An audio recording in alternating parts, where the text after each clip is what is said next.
the further I would push myself, the more happy I would be and the more reward I will find in a way. So, and I had noticed that in Kazakhstan where I started riding 300 kilometers. And at the end of that day, I was like, wow, I didn't think this was possible, because the Pamir was one of the reasons for this trip. I was like, okay, I want this part of the trip to be remembered, and it will be remembered anyway because of the Pamir Highway and its beauty, but I'm going to push myself to my limit every single day, and this is what I did. Welcome to the Seek Travel Ride podcast, where we share the stories and experiences of people who have undertaken amazing adventures by bike.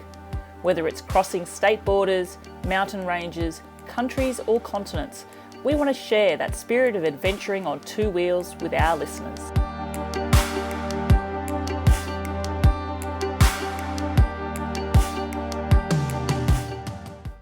Hello, I'm your host Bella Malloy, and I'm pleased to welcome my guest for today's episode of the Seek Travel Ride podcast, Paul Detilly.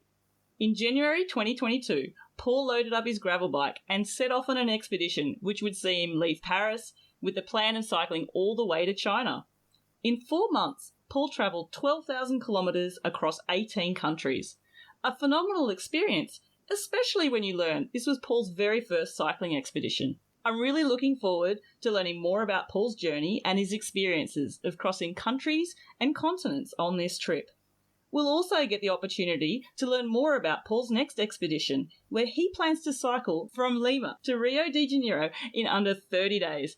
Paul, welcome to the show. Hello everyone, thank you very much for having me. Paul, I am really excited to learn more about this massive trip of yours and your next adventure to come. But before we get into those big, deep questions, a question I like to ask all my guests is, do you remember the very first bike you ever owned?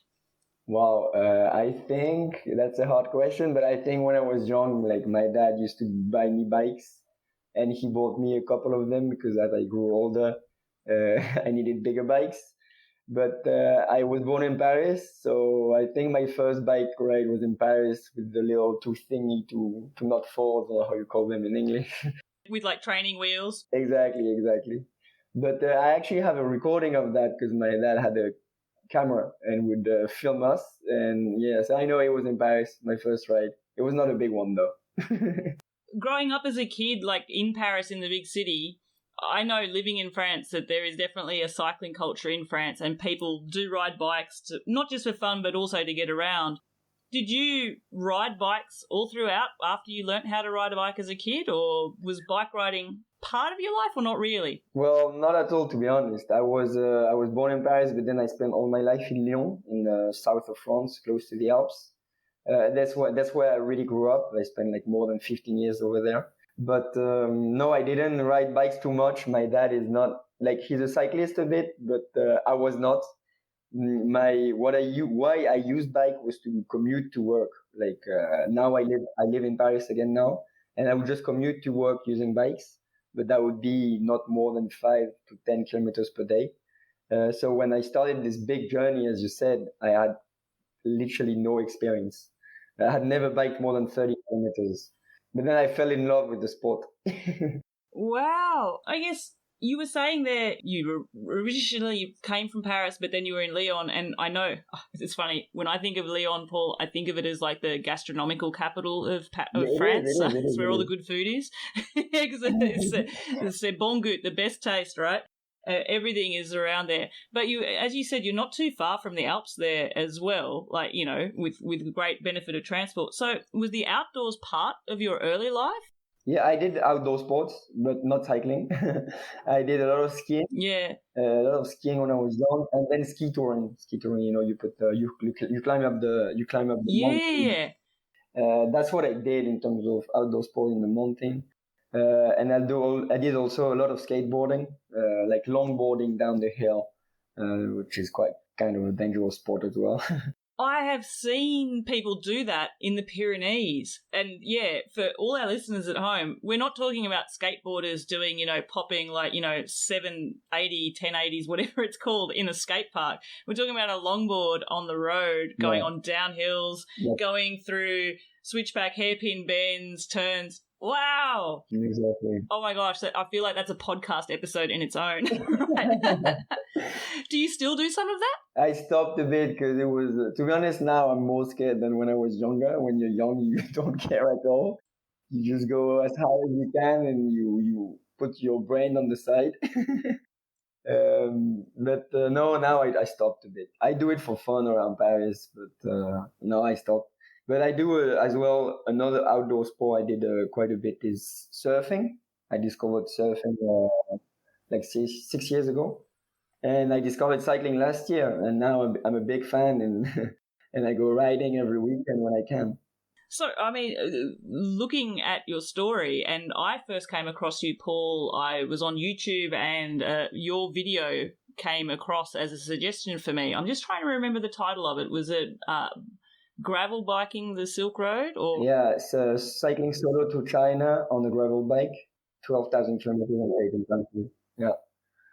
Yeah, and I watched that video and was mesmerized, and actually found out after the fact that you weren't really a big, you weren't a cyclist necessarily as many people perhaps would have presumed from watching that. Yeah. So it begs the question for me then, how did this actual trip come to life? Like, where did you scheme this idea? It's true that it's a bit weird to go on such a big trip with no experience. But I was inspired first by a team. Well, I would watch video of cyclists on YouTube as well when I was younger. And there was these 3 French guys called Solid Dream, and they cycled over the world in, I don't know, 2 to 3 years. And I first was inspired by them. And then more recently, another video on YouTube of a guy called Josh, who cycled from Shanghai to Newcastle, and edited a video on YouTube as well, very similar to mine, because I was inspired by him. And he recorded videos of the Pami Highway, and the Pami Highway is the second highest road in Tajikistan. And the footage was just amazing, and I was like, okay, I have to go and see. I have to go there. I want to see that. And so I bought a bike. I bought all the equipment, and because I had no experience, I did exactly the same thing as this guy, the Josh guy. Because I thought, okay, if I do exactly like him, everything will be all right. Because he did it just like that. And so that's what I did. I bought a very similar bike. I had pretty much the same setup in terms of bags, and I just started like that. And one probably mistake I did is that I didn't train at all. The only training I did is to cycle 2 kilometers around the little park next to my house. It's called the Parc du Luxembourg in Paris.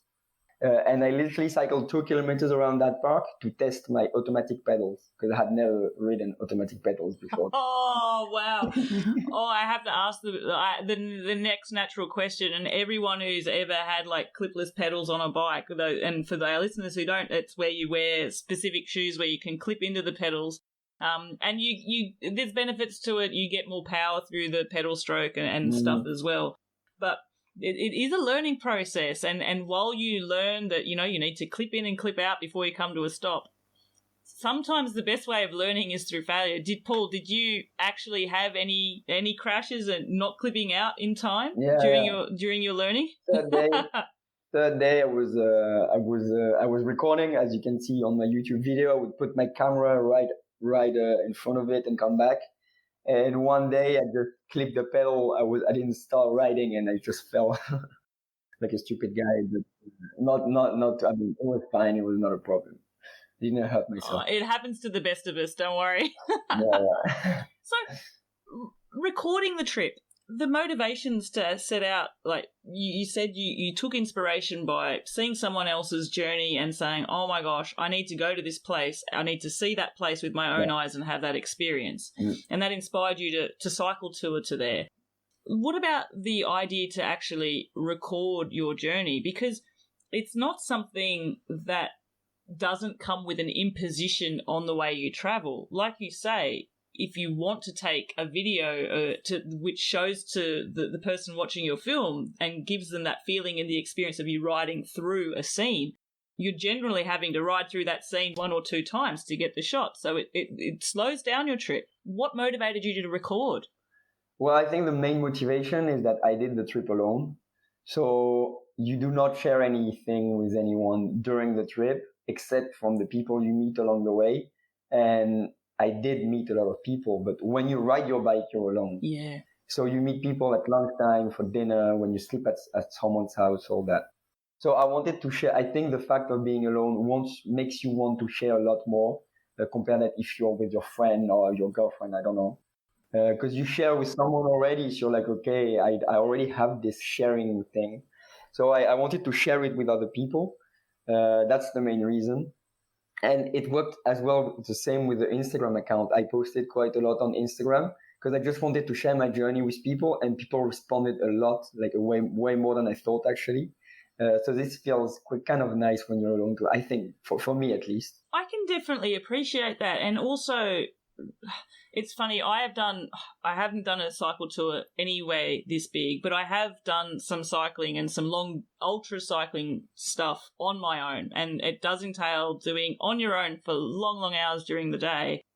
And for me, that is something, I'm a photographer, that is my passion. So a lot of my cycling trips involve me looking with a creative eye at the landscape changing, and compositions and stuff come to me.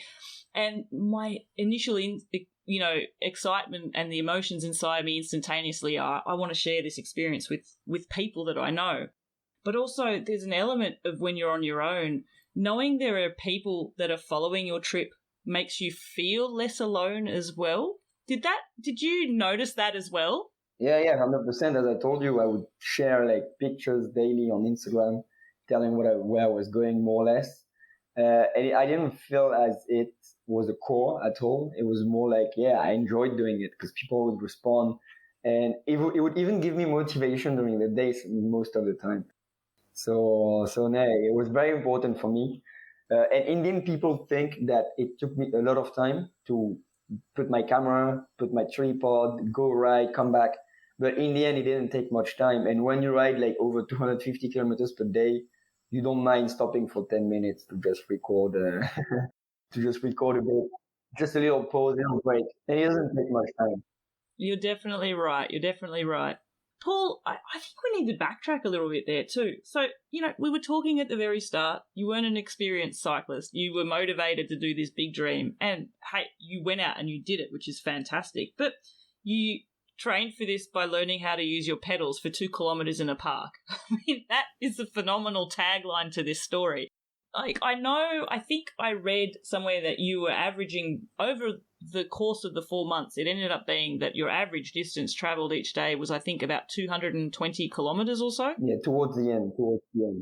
Yeah, okay. So what about those first few days then? So the first week of your trip, what sort of distances are you covering, and how is your body feeling?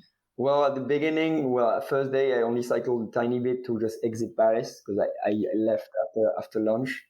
So I didn't have much time, and daylight was very short.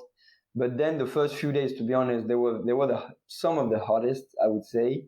Even though mentally I was strong mentally, it was the very beginning. I was thirsty, but then as it came along and I arrived to Strasbourg, like first day I did 120 kilometers, the first real day, and towards the end of the day I couldn't.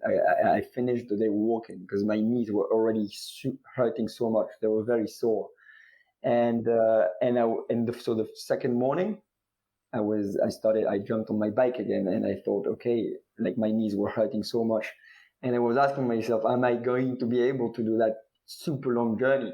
I was like literally 100 kilometers away from Paris, and the plan was to cycle to China, and my knees were already hurting. I was like, why did I embark on this journey? And it didn't get better. It just got worse and worse. I arrived in Munich. I couldn't walk anymore. My right knee was so sore that I couldn't bend my leg, and just like walking up the stairs was super hard for me. So I stopped 2 days at a friend of my sister's house.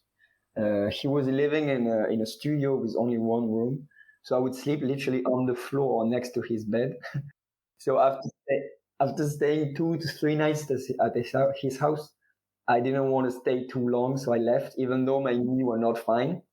And then things did not get better at all because I had to cross the Alps in winter. From Munich, I went south. And probably this was a mistake as well because I did not know how hard it is to ride bikes in winter when it was like minus 15 degrees.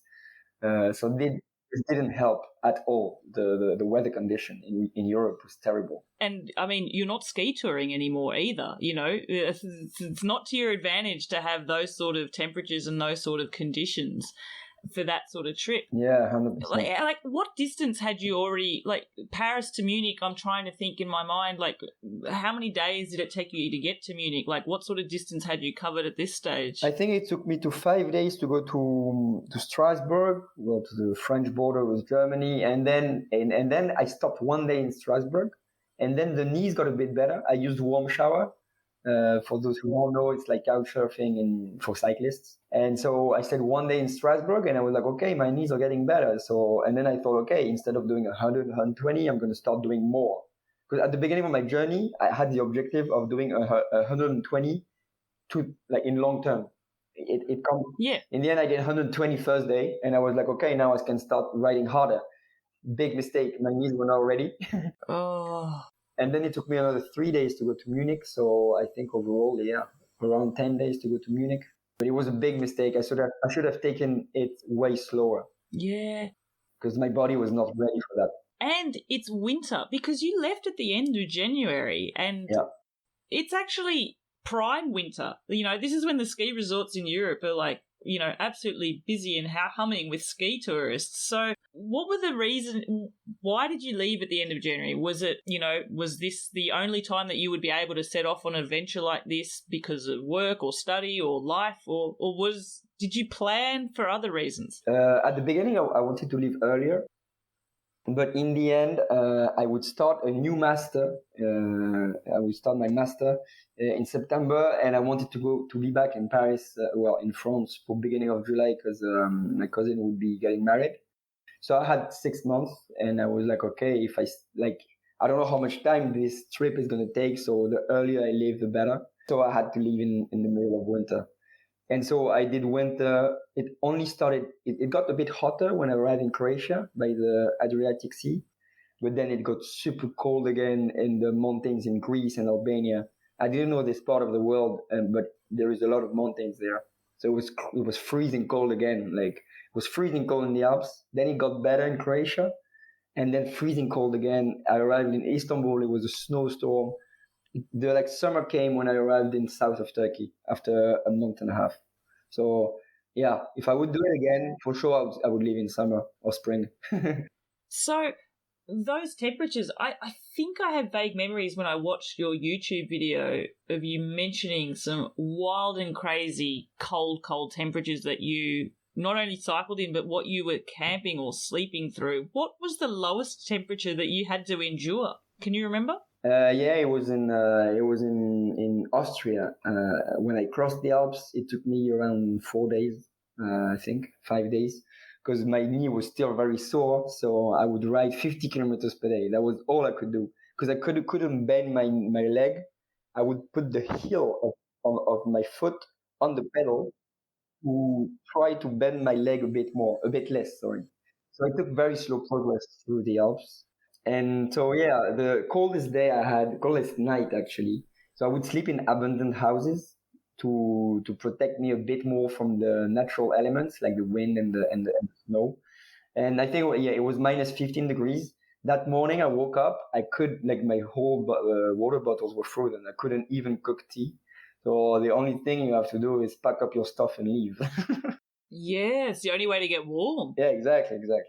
No coffee. Yeah, no coffee, nothing. Just leave like that. You eat a Snickers that breaks your teeth because it's so hard.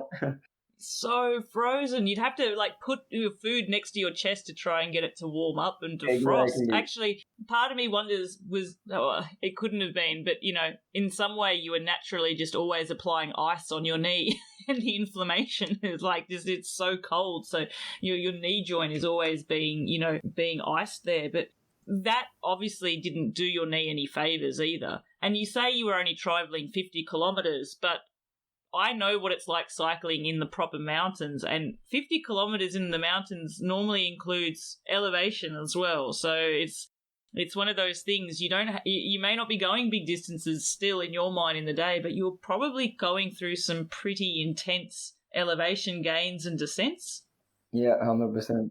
But then towards the end, after the Alp crossing, I went on one warm shower as well again, and I met two Austrian guys in the south part of Austria, and I stayed 3 days at their house, and they were amazing. Like I had such a great time with them, and I stayed 3 days because they were just so nice, and I needed to recover from this Alp crossing, from the cold, from my knee being sick, and then when I left, this is the very first day it all came aligned, my knee was better, it got warmer, and then it was pure enjoyment until the rest of the trip.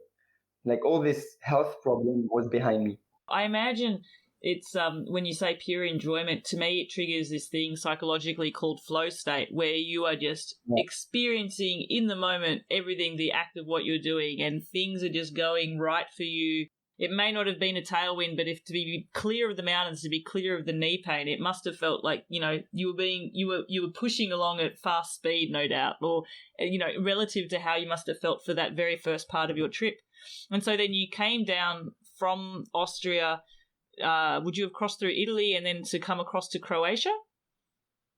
Slovenia, very tiny bit in Slovenia, Italy, and then Croatia. Yeah, exactly. Actually, again, I keep talking about your YouTube clip, and I will provide a link to it in our show notes because people, once they hear your story, they need to watch this YouTube clip. If you love cycle touring, it will fill your heart with wanderlust and joy to watch Paul's film here because the scenery and also the way he conveys his experiences there with the people is great.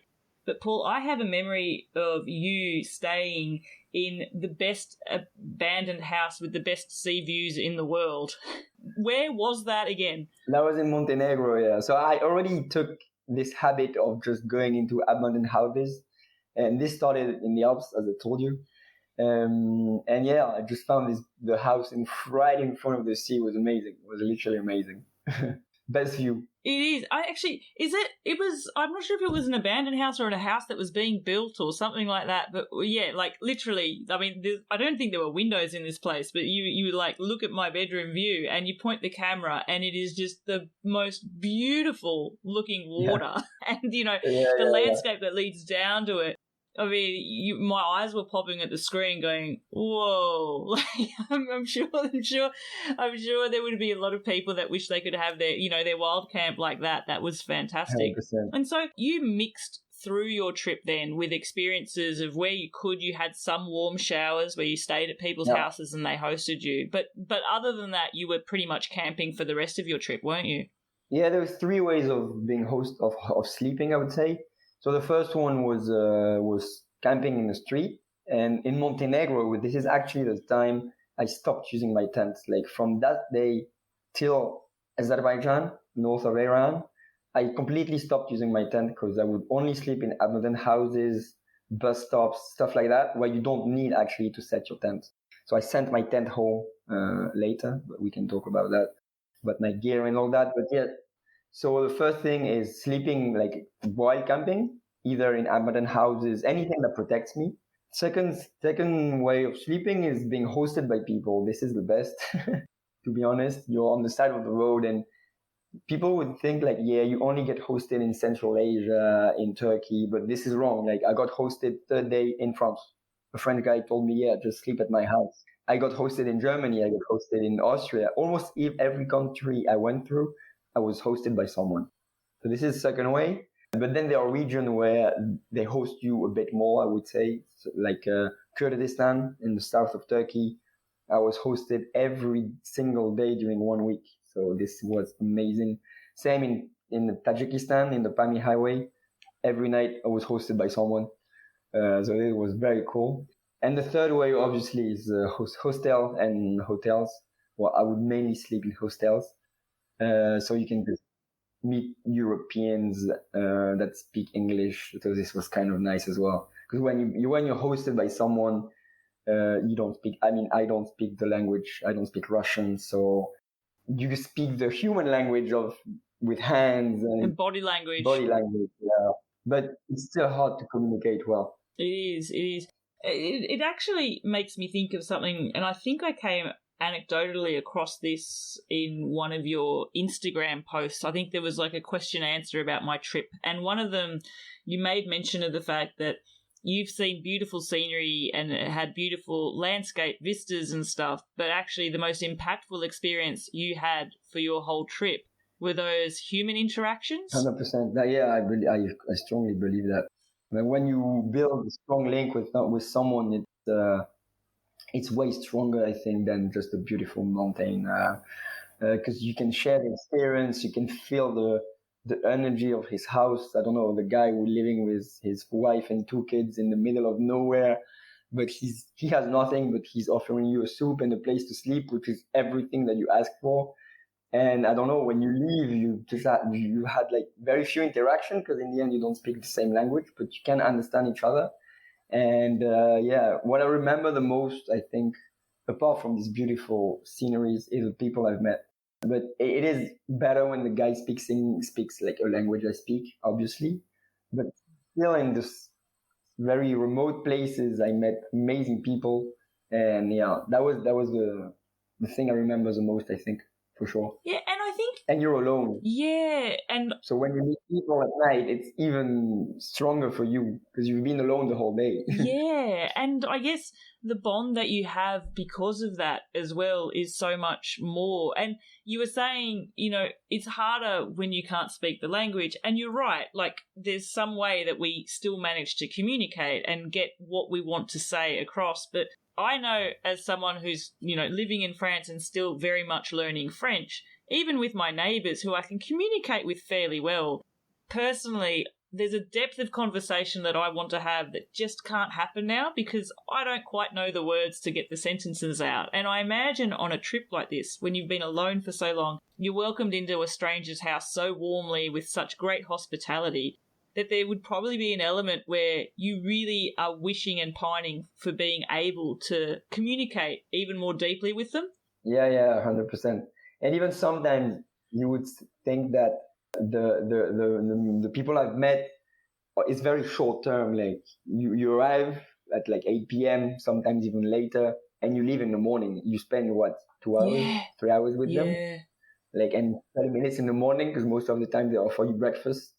But that was it. And like this every day, like sometimes it's a bit artificial. You just leave, you tell the same story again and again, like, yeah, I'm cycling from Paris to Thailand. But then once you pass this kind of shit talk, I would say, like a bit boring talk. Small talk, yeah. then you can have very interesting conversation, even with some people that don't speak your language, through Google Trad or stuff like that. I have a few examples of people I met, and I even stayed one day until 4 a.m. after having ridden 300 kilometers, and I just stayed because like I'm sleeping at this guy's house, so I can't say, hey mate, I'm going to sleep. And just having great conversations and stuff like that as well. Yeah, exactly. Was that an unexpected part of your trip? Like there is an element in the day and age that we live in now where we can get inspired and take inspiration from watching other people take a trip that, similar to what you've done here, you saw someone take a trip and were inspired to do something similar.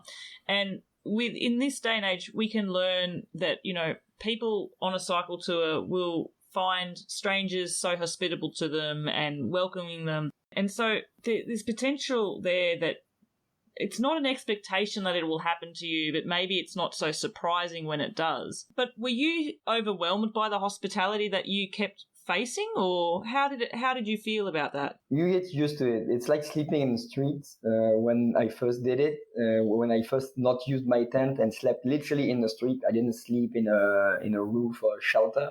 I slept under a boat in a port. It's the only thing I found, like literally. And there were dogs pretty close to me. The fisherman came back at 3 a.m. full of fish, and they woke me up. Like, it's not something you're used to. Like, I've been sleeping in a house my whole life, Yeah. And so, but you get used to that. So after that was the first time. It was really weird for me. But then after, I don't know how many times I did it. But then after a while, it doesn't bother you anymore at all. And it's the same with the hospitality of the people. You get used to it. And sometimes people are so nice that you expect people to be nice like these people all the time. But sometimes it's not. I think you get used to it. But yeah, I was amazed, to be honest. I still was amazed. But the first time when this French guy hosted me, that was the most shocking thing because I had never experienced that almost in my life. And when the guy says, just come in my house, well, you don't know what to do, you know. But the only answer you have to give him is yes, yes, thank you. And that's it. Hello everyone, it's Bella here from the show. I just wanted to quickly ask you all a real big favour.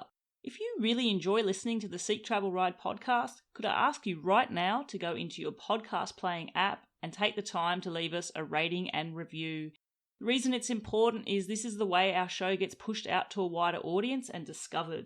So I'd really appreciate it if you could do that. Or alternatively, how about you just talk about the podcast with your friends and family, share it on your social media. Thanks so much. Now back to the show. Actually, it strikes me that what you just said there, like accepting the hospitality of someone from your own country in your own country, would be quite a bizarre experience. Exactly, yeah, it is. It was. But then, as I told you, like you adapt and you get used to it. And at the end, it was just, and I was less scared. I don't think I'm someone scared of people.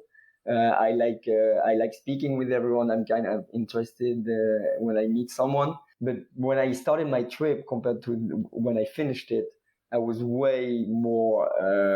I was way more welcoming myself as well. Like ready to speak to people, ready to accept what they offered me. Do you think you found yourself not just more welcoming of people, but maybe personally now you're one of those people that will potentially be hospitable to another cycle traveler if you see them, sort of thing? Yeah, for sure. A new warm showers host in the making. Yeah, I'm on warm shower. I haven't hosted like right now. I'm in London and we have only 4 rooms for 5 people, so it's kind of hard to host someone with no sofa. But for sure, when I have my own apartment, I'll be ready to host people, just like the others hosted me. Definitely. This trip then, Paul, when you set out, did you have a sort of route that you had planned to follow, or was it more a rough around the edges, I need to go through this country to get to that country, and this is, like, is there a, like, how did you go about planning where you would go and which roads to take? Well, I had a rough idea. I knew I wanted to go from Paris to Istanbul through pretty direct route. But I think I already wanted to cross the Alps, I think. So I knew already I wanted to cross the Alps and then follow the Adriatic Sea. But then this decision was confirmed through the trip, like during the journey, when I just witnessed the super cold condition. I was like, okay, I want to get as close as the sea to have warmer temperature. So yeah, that was for Europe. And then when I arrived in Istanbul, the initial plan again was the quickest route, which is the north of Turkey. But when I was in Istanbul, I checked the weather forecast for the northern route, and it was saying minus 20 degrees. So I was like, okay, not again. I'm going south. So I had south. And this is why I followed Syria, and I was riding like very close to the Syrian and Iraqi borders. And this was not planned, for example. Same, Iran was not planned. If you go on the northern route, you go through Georgia and then south. But because I was south already, I went through Iran. So, I changed a little bit along the way. So, that part wasn't planned and you're in countries unexpected. And I mean, to be frank, countries that are, we're talking about Syria and Iraq, countries that have been in war zone. Yeah, I didn't go in Iraq. No, but you were very close to Iraq. But I guess, and then with Syria as well, what was your experience there? How were you feeling going through, areas where, yeah. I felt the real adventure coming. I was like, okay, this is what I came for.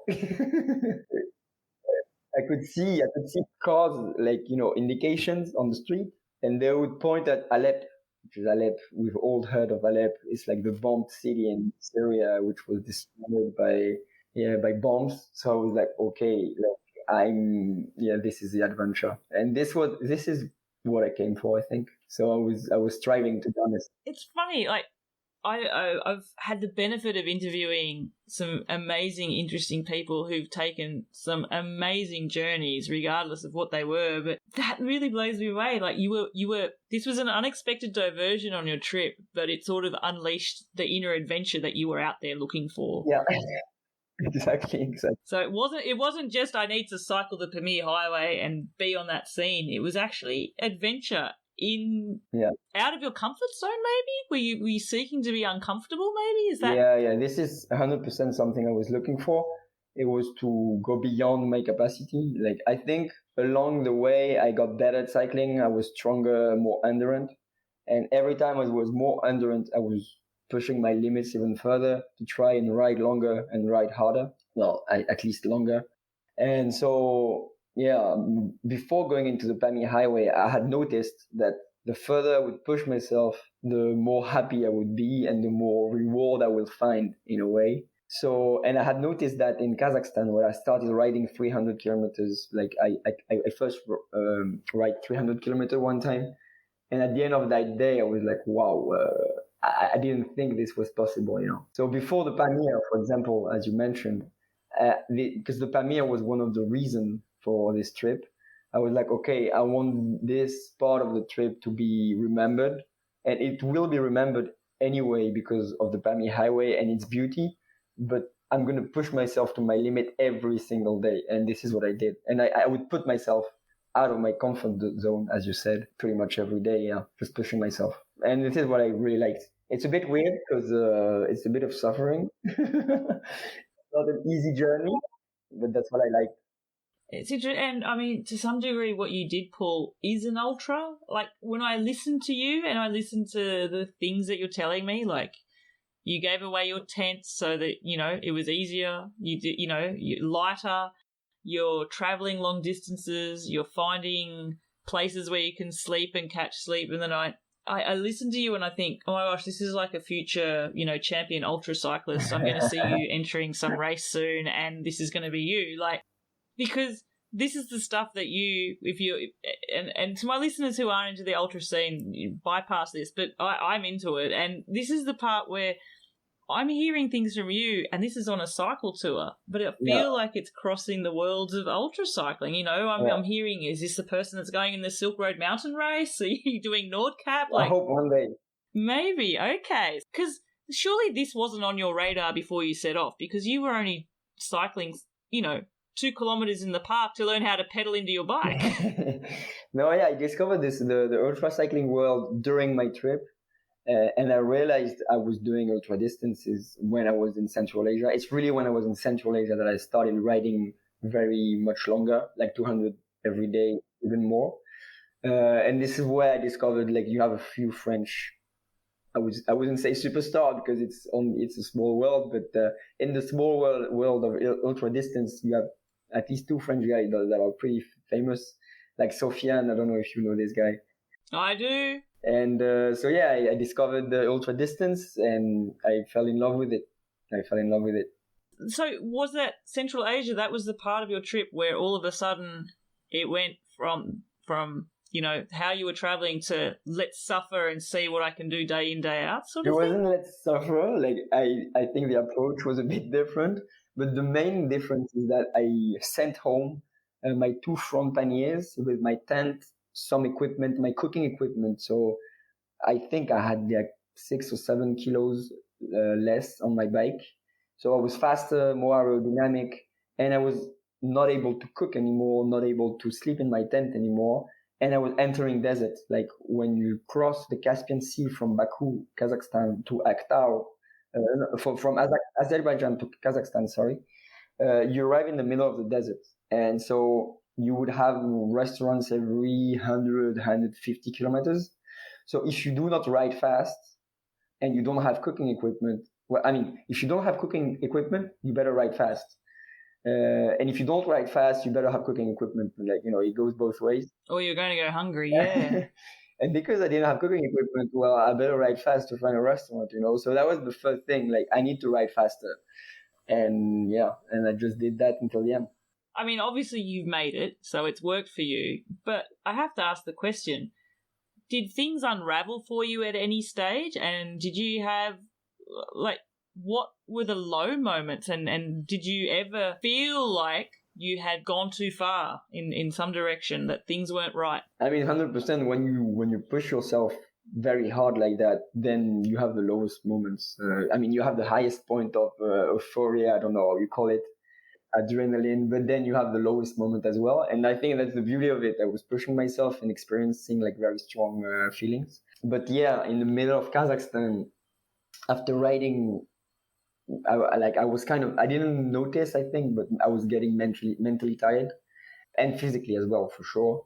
And I started having strong headwinds. It's all the time the headwind is the main problem.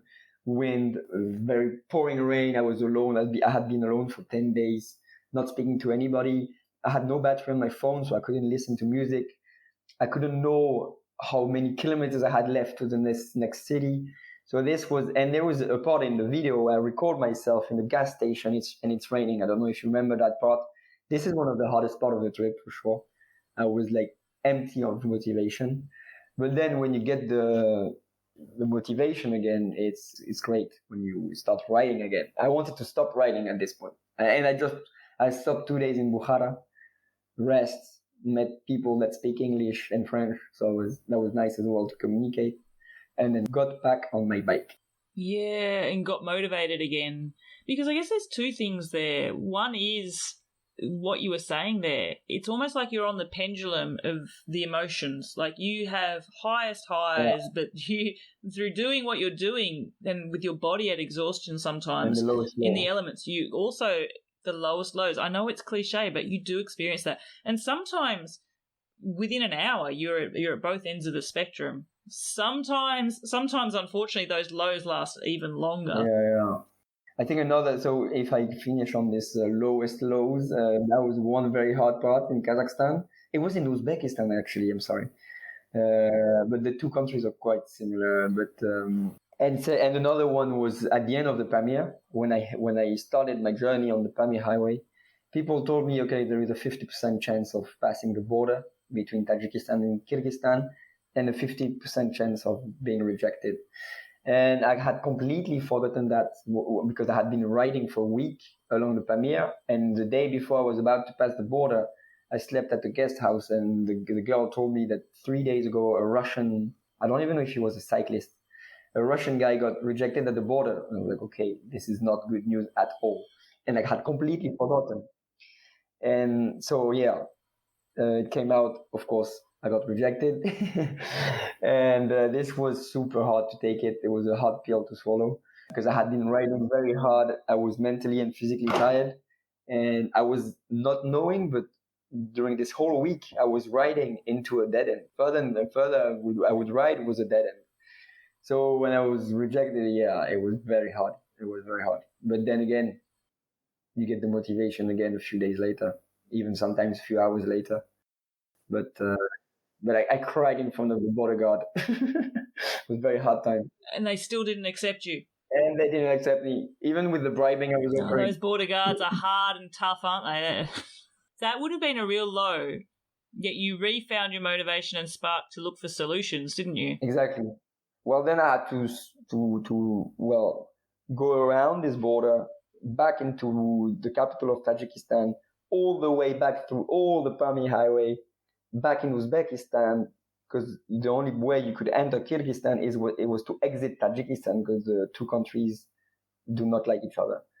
So, but for this, I took cars. I didn't have the time, and I felt like I had already done enough effort, and it was just a problem. So I was okay. I'm gonna take a car for that, even though I was strongly committed to not using cars, not using planes or trains. So yeah, and then I arrived in Osh, stopped 2 days in Osh to rest, and then back again on the road.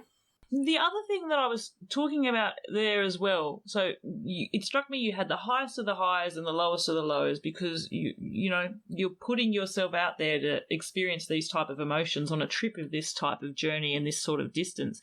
Well, the other thing, and you mentioned it a few times, is obviously you're traveling solo. You do have interactions with people from time to time, but for the majority of the day, you're on your own, you're in your own thoughts. Yeah. How was that for you for months? Well, to be honest, I think one reason is that it was okay, to be honest, and quite frankly, I didn't have any problem with that. And one reason I would say is that I had strong objectives every day to ride long hours. So when you have an objective, you're thinking about this final objective of the day. You're like, how far am I? How many kilometers do I still need to ride? So this occupies your mind in a way. Even though when you're in the middle of the desert, there's nothing to think about.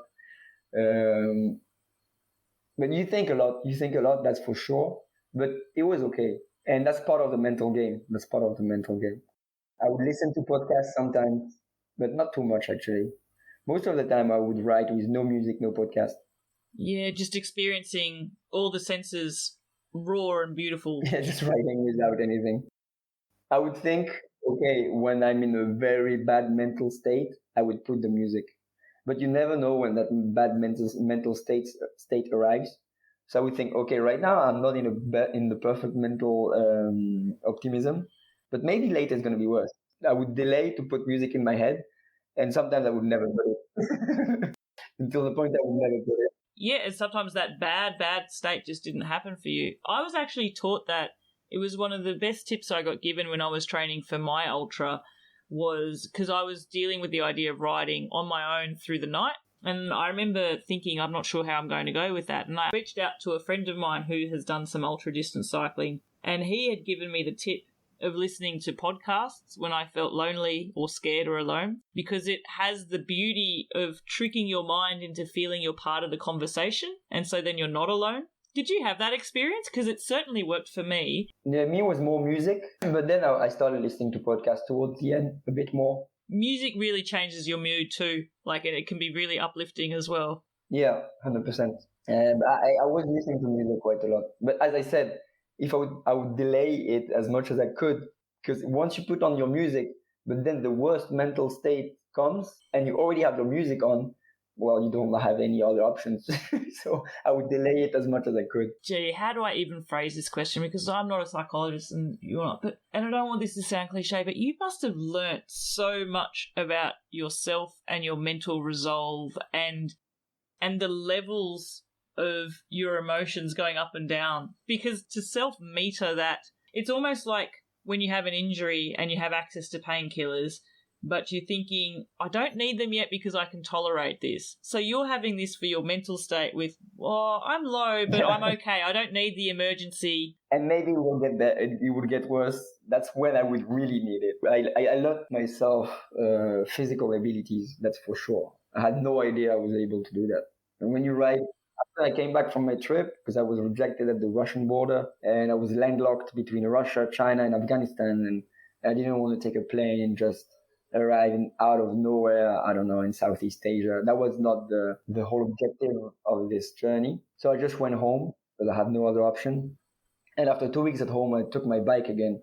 And this time I did my first proper ultra distance, like a 24, 26 hour ride. And I rode 550 kilometers in 24 hours. And if you had told me in January that I was going to do that in June, I would not have believed you, for sure. So I discovered myself physical abilities. That's one thing. But I think your mental toughness that you really trained in situ with that physical ability, because you're not able. I know, and again, I've said the word cliche so many times just in the last 5 minutes, and my listeners, I know it's cliche, but often the body can endure so much longer if the head believes it can, and it's you really trained that and lived that, yeah. And wow, 500 odd kilometers, 550 or what, in 20, in how many hours? Well, riding was 24. Overall, with the breaks, like I stopped to sleep like 10 minutes or 20 minutes overall. I stopped in a restaurant twice. Overall, it was 26 hours. Wow. And 6,000 meters of elevation. Whereabouts in France was this? I left Paris, and instead of going east, like my previous experience, I went west towards Brest. So through Normandy and Breton? Yeah, in Bretagne, the very edge point, the most western point of France, pretty much. I mean, that's half of Paris right there. Yeah. This is in your future, maybe. Actually, let's go back to your trip. I don't want to end that one yet, because I think we've talked about the unexpected here, but let's talk about the bike that you had on this trip and how it was equipped for the terrain that you were traveling on as well. So the Silk Road on a gravel bike with skinny tires. How did that go? Well, skinny tires, to be honest, they were not that skinny. They were 40 millimeters wide. Brilliant. So, like, this is, again, something I would change. I would take 35 millimeters. 40 is too big. Like, it's great when you're on the Pamir because it's gravel all the time. even like stones everywhere. Like it's pretty difficult to ride. But in the end, overall, the amount of time you spend on gravel roads is pretty low compared to the asphalt. Yeah, wow. So even if the asphalt is not always great, Yep. I think 35 millimeters would have been better. Then I had a Cube New Road Pro, which I bought right before the trip. It costs 1,100 euros for those that are interested in the price. It's expensive, but not too expensive either for a bike. And then I bought everything. Yeah, I bought my bags, saddle bags, everything, my equipment, because I had no cycling gear before. And at the end of my trip, when I didn't have my panniers anymore, bike plus equipment would weigh 24 kilos. So, and the bike is 11 kilos. So I had 13 kilo of equipment. And for where you're traveling and the distances, that's pretty good. I know you can go lighter. And you can probably do without stuff. But I'm just thinking where you're traveling, it's pretty good too. When you came back to Paris, or actually that realization, let's just go back a bit. So that realization where you were landlocked and the trip was over, did you have a few days where you realized this was likely going to be the outcome? How long were you dealing with the potential of this situation? Well, first of all, I was planning to cycle across Russia. Because the Ukraine war didn't exist when you set off. Yeah, no, for sure. I was in Croatia when it started. And so, because I was rejected, well, I wasn't rejected, but I didn't even try to go into China. So, because I knew it was not possible, so I was okay. I'm going to go into Russia and I'm going to cycle to Vladivostok instead of cycling to Shanghai. And so that's what I did. Well, no, that's not what I did, but that's true. That's what I tried to do. And I did my Russian visa. Took me 1 week to get, super fast. I paid 30 euros to get this tourist visa, super quick, like amazing. Because Kyrgyzstan is a former Soviet Union republic, so everything goes faster for that. And then I cycled north of Kazakhstan.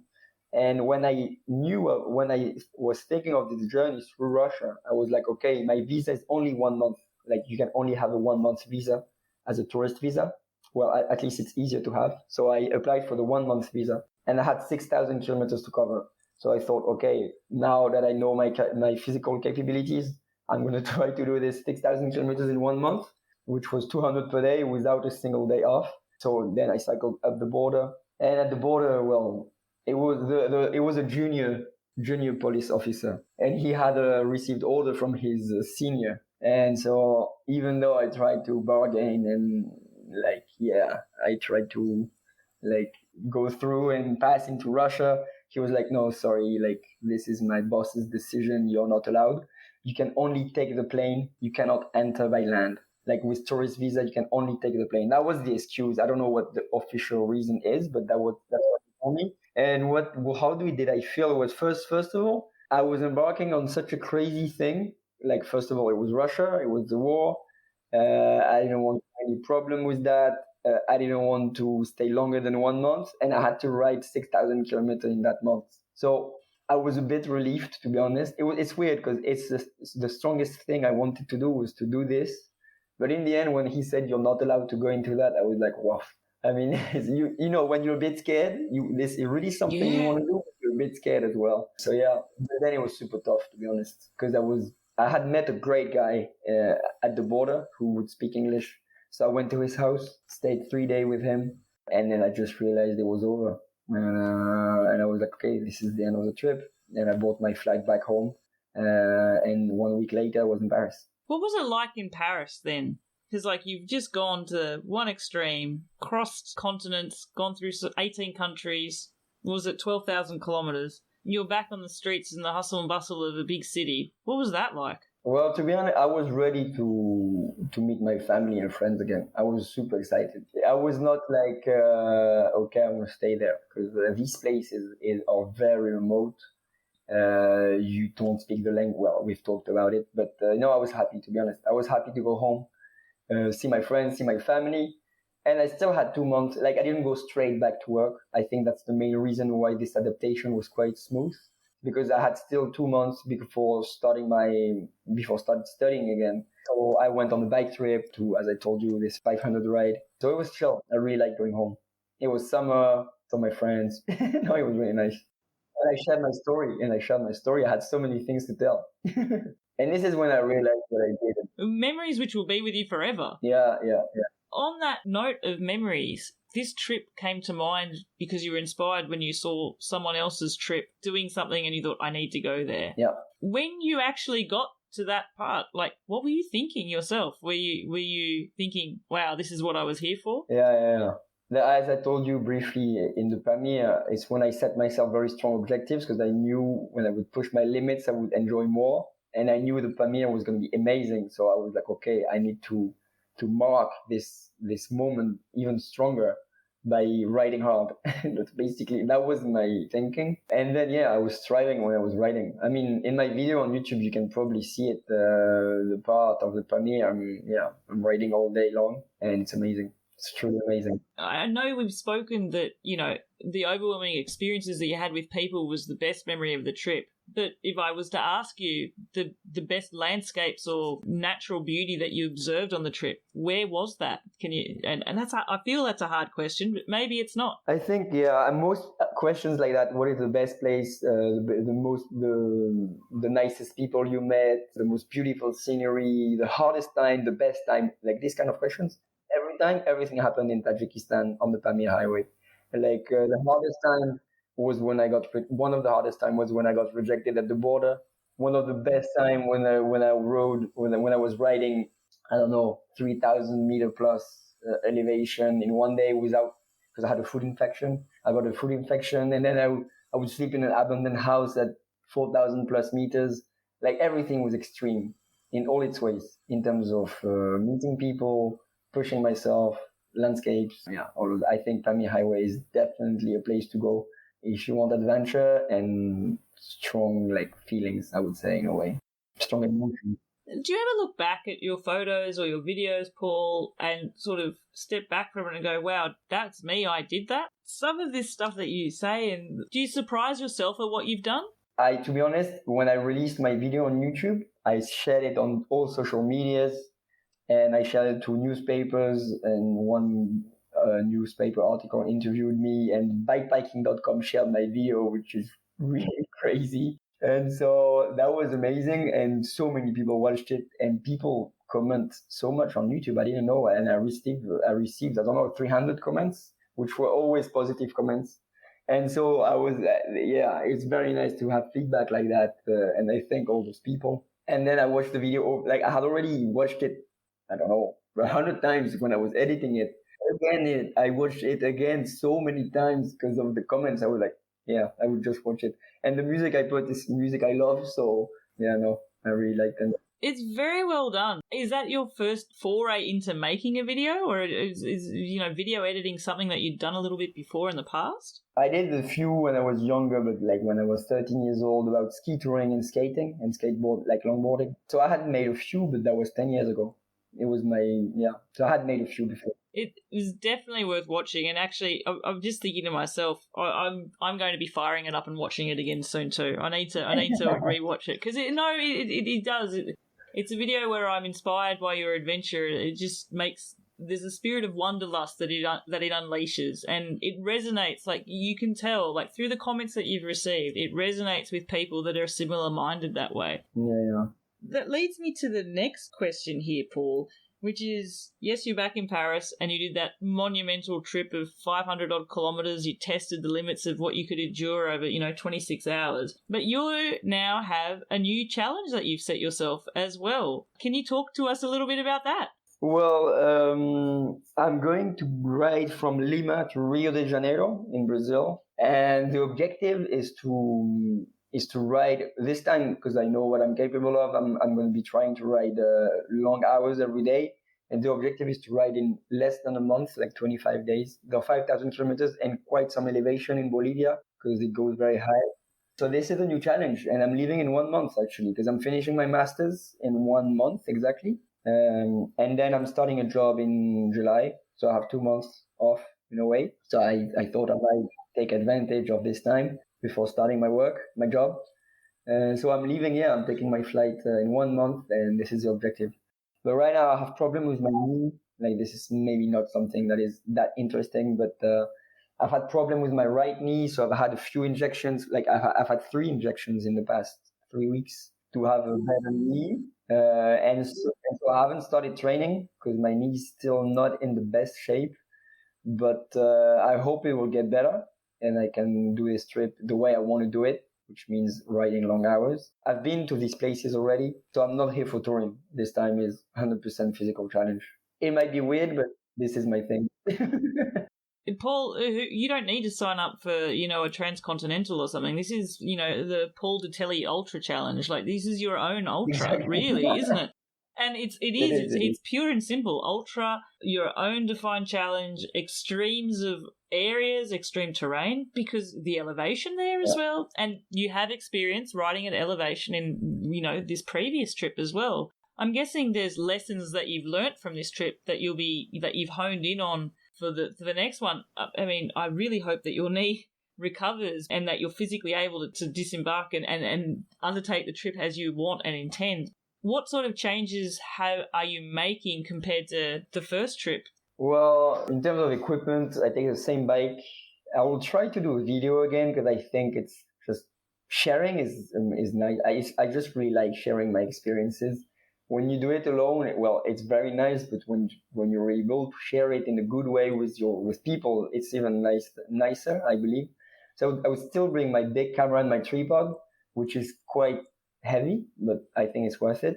And then I would take pretty much the same setup, maybe a bit lighter with a smaller sleeping bag, a bit less stuff, but overall pretty much the same equipment. But the main difference is that I will be riding for charity. And this is something I realized in my past trips. When you have very difficult time, you realize that, okay, you're doing this for yourself because in the end, that is what you do. But I think having a charity behind you that you want to help, like a good cause that is important to you, gives you motivation, even more motivation. Like when it's hard time, you're like, okay, I'm not doing this for me, but I'm doing this for children in Rio de Janeiro that live in the favela. So I'm going to be raising money for a school in the favela in Rio. And the objective is €1 per kilometer ridden. So, and I think, first it will help me. But again, I'm doing it like this is just an indirect version of it, but the direct impact is going to be obviously to help people. So that's the main difference. The motivation for you is just shot through the roof there. And as you say, when you know that you're going to have low moments because pushing to the limits, this will happen. But this is a different version of the music that's on standby for when you hit the low moment. You don't need the music anymore. You've got this motivation, this fundraiser that you've got, isn't it? It's like 100%. It helps, but to be honest, the main reason I do it as well is obviously to help. I think when you're doing this kind of projects, I had met many people that did fundraising for such cycling or whatever project they're doing. And I was a bit like, this is not right. They're doing it for them, and they're pretending to be raising money, but it's just a marketing thing. But in the end, I think it is actually genuine. If people want to follow along and support your fundraiser here, I will add links to what you say in the show notes. But can you just let everybody know how can they help you achieve this next challenge of yours? What's the best thing that they can do? Well, the best thing they can do is, you can follow my journey when I'll be going in 1 month. And you can follow that on my Instagram account. And on my Instagram account, in the bio, in the you have a link on the top of my account. You click on that and you have access to the fundraise link. So I think, through Instagram is the best way. The Instagram account is called Bikepacking Stan. Bikepacking Stan. Little word with the Afghanistan, Tajikistan. I took this Stan and put it behind bikepacking. I will definitely link to your Instagram account in our show notes, and I'll also put a link to your GoFundMe in the show notes as well. And I encourage our listeners to fully get on board with this challenge because, as you said, your aim is $1 for every kilometre ridden. And if you succeed with that challenge, it's education for people living in poverty in Brazil, in the favelas. It's education for these people, and education is a way out of that too, isn't it? Exactly. That is it. Fantastic. Well, Paul, the other thing is, what is the name of your YouTube channel? Well, the name of my YouTube channel is my name, is Paul Ditelli. Paul Ditelli, okay. And I will provide a link to your channel and your video there as well so people can follow along and subscribe there as well. I always finish the show with 2 questions, but I actually have 3. And the third question, which is a bonus, I'm actually going to ask you now. I would love, Paul, to have the opportunity to do a follow-up podcast with you and actually talk about your next trip. So what do you think? Let's go. Let's do it. 100%. Awesome. Okay, I'm committed and you're committed. This is fantastic. And actually, for our listeners, before I do that, I'll reach out to you, and maybe if you've got some questions for Paul, you can let me know, and we might be able to do something there as well. That'd be great. So to finish off, Paul, they're 2 very easy questions. Well, I think they're easy. And yeah, I think I know the answers to both, but maybe I'll be surprised. So the first one is, if you have the choice and you have to cycle all day going up a climb or all day into a headwind, which one are you going to choose? Upper climb, 100%. I love climbing. To be honest, comparing the Kazakh steppe, where it was flat for 3,000 kilometers, compared to the Pamir Highway, well, there is no, obviously I'll choose climbing. I really like climbing. Mountain, and climbing means you're in the mountain, and I think the mountains are so beautiful. So yeah, climbing for sure. And the wind is terrible. There is nothing worse. Actually, I think before you go, you need to listen to my podcast. It's the 2nd episode, actually, and it's with a lovely lady called Dr. Florence Cattel. Actually, she is also originally from France too, but she lives in Australia now. She's a neuroscientist, and she has done 2 big cycle tours. The first one was from Quito all the way down to Ushuaia, and the second one was from Darwin in Australia all the way down to Adelaide. And the reason I tell you to listen to her is she, with her neuroscience, the way that she has developed a positive mindset for adversities that have hit her during those trips, I think we could all benefit. So she is, and Florence, if you're listening, power to you. I think she's one of the only people that has ever said she would pick the headwind over a climb. And her reasoning is because when she feels the wind on her face, it's another reminder that she is alive. So take that on board, because as a cyclist, you always know you're going to get windy weather. And when you're deep in the ultra cave and you're feeling the emotions, think of Dr. Florence Cattel and think that wind is making you feel alive. But okay, and my last question for you then, Paul, to wrap things up is, if you are challenged to cycle for 4 hours in a day and you can choose to cycle those 4 hours on your own or those 4 hours with another person, what would you choose, on your own or with company? Well, I think a 4-hour ride is, it's only 4 hours. It's nothing to you. Yeah, it's like a casual ride in the Sunday afternoon. I don't know. I would choose to ride with someone. Like, this trip was was kind of personal, and I was able to do such long distances and adapt to my decisions. But no, the broader question of living alone or with someone. But for a 4-hour ride, I would ride with someone. The best would be to have someone that is cycling as fast as you do, so you just follow each other perfectly. But yeah, I would say with someone. Yeah, and actually, I'm going to have a 4th bonus question here. If you were to choose where you could ride with that person, where would you take them? Anywhere in the world. Anywhere in the world?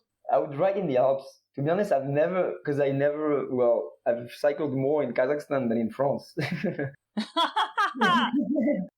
So yeah, and I know the Alps because I've been going in the Alps since I was young for skiing, but I've never cycled in the Alps. So I think I would bring them to the Alps. It's a beautiful place and it's home. You know what, Paul? Just to challenge you there, if you ever want to cycle 4 hours with another person and you want to come to the Pyrenees, I'm there. Let's go.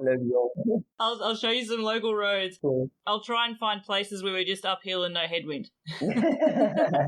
Well, in the Pyrenees shouldn't be a problem. No, exactly. We've got some good climbs there.